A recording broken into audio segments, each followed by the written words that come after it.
99 on that, you know, pseudo scale they had on the stage, you know, and if it said I was 201, which, you know, whatever, it's like I had my clothes on and everything else, but no, you know, we welcome everybody into this. You can only control what you can control. You can't look at the roster and be like, well, they're competing, so I better just stay out of this show. You know, you go in to get yourself, you should. If you're at the top of your class, you're at the top of your class, you're at the top of your game. You know, they're going to really want that, despite who's on that lineup. So, you know, let them come back, you know, and it'd be great to be on stage with them.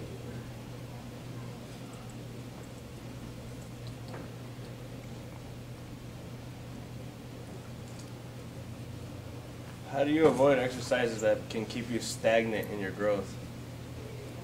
We rotate them. We rotate them around. You know, for our training, we use 3 exercises per body part that we use, and we just rotate them throughout the whole existence of our blast. And then when we go on our cruise, we switch some out, and then we resume the same thing. That's how we get stagnation. I don't know. That's the way to do it.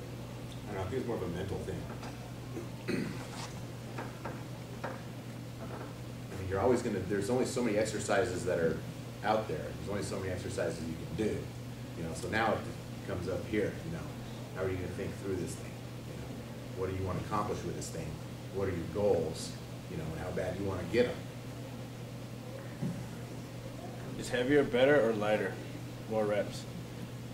Depends on what phase of training you're in. You know, certain exercises you're not going to do super heavy, you know, for you know, whatever reasons. Let's say you had a shoulder injury, maybe you're not going to do overhead presses, you know, super heavy, but maybe you can get in a Smith machine and do moderate weight, you know, and go higher rep ranges. You know, you can still create some stress that way.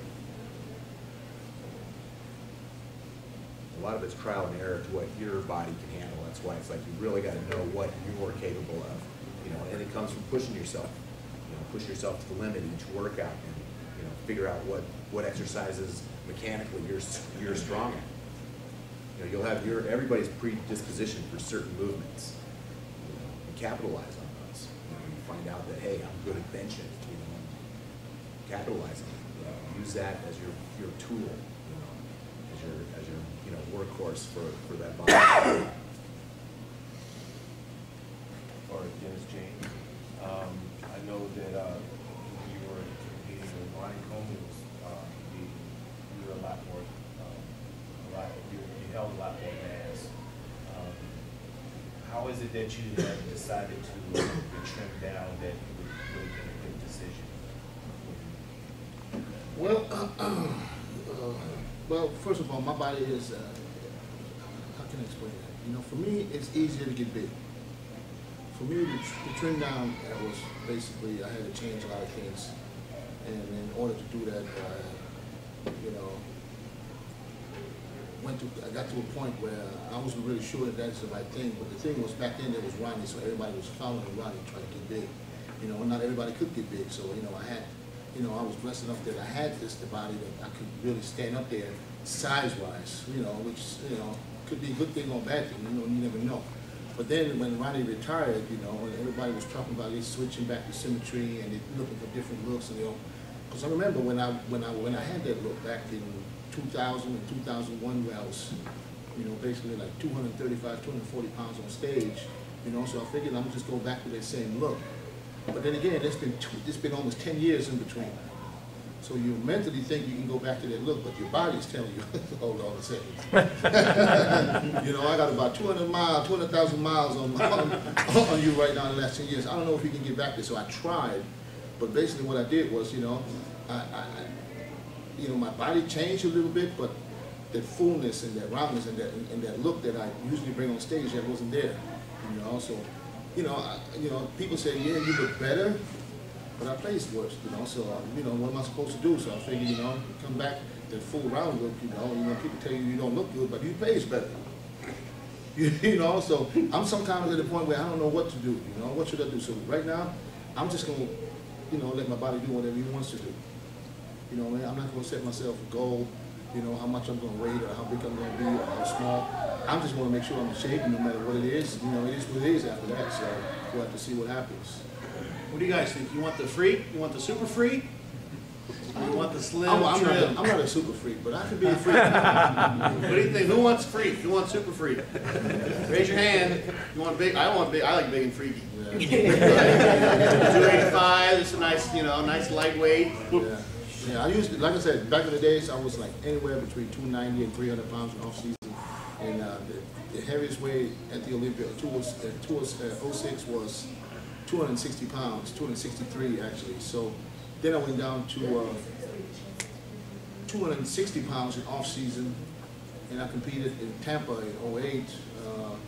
Dave was at the Shape Show. I think I was 235 or something like that.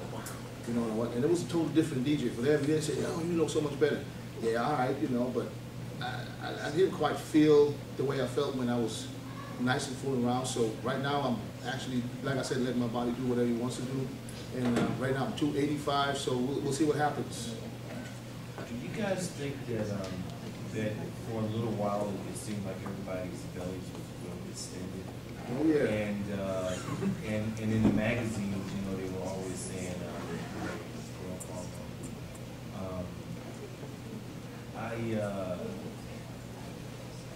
it's kind of funny because like Ronnie Coleman was the one that kind of like, because of the fact that he was so big. Is it because of the fact that it's a chemical thing going on, or is it? No, if you see what if you see the amount of food we put in, if you see the amount of food we put in, then you'll understand. Because I mean, I had a time, like I said, 5-6 years ago when I was at my biggest. I mean, I put meals down. I eat like 3-4 cups of rice per meal. You know what I mean? Not because I thought I had to eat it, because I was hungry. Yeah,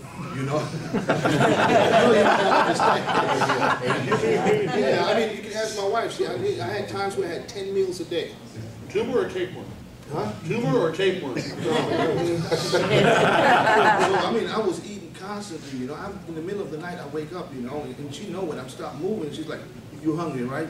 I said, "Yeah." And so she woke up sometimes 2 o'clock in the morning to fix me some food, just so I could eat. And I didn't move a lot. I got up in the morning, I went to the gym, I came back from the gym at around 11 o'clock, I went to bed, and I eat my meals in bed. Oh my God. Yeah, this is how I got so big, because I didn't move. But what I'm trying to say is I had to lay down because I ate so much and I couldn't sit. It was on, I was like, oh. And if I lay down, and I couldn't lay on my back because I couldn't see the TV. So I had to lay on the side like this. That's the truth, I saw you on Discovery Channel, I think. So I was laying sideways, and the good thing is that I'm always laying in bed like this on the side and eating my food. And I was living in Thailand 15 years, as maybe some people know. And for every day, all depends on what day in the week you're born. There's a Buddha, there's different statue of Buddha, And my day, I'm born on a Tuesday, and my Buddha is actually the one that's laying down like this. You didn't know. I found it out later, so that has something to do with it, I guess. Yeah. So right now, I'm basically a lot on the couch again, I'm gonna say, and I can tell immediately my body's going up. I'm 285, and I'm not really trying to eat. I just eat 5-6 meals a day, and but I just have that body that just wants to be. If I look at my dad, I already know what's up. Always been like that. Yeah, so it's not from any chemicals. It's basic. It's real, the food, and that's all it is. And I drink 2-3 gallons of water a day. So you put all that in the stomach, And I was always told, don't drink when you eat, because that makes it worse, But I have to. I gotta eat and drink at the same time. So I'm just.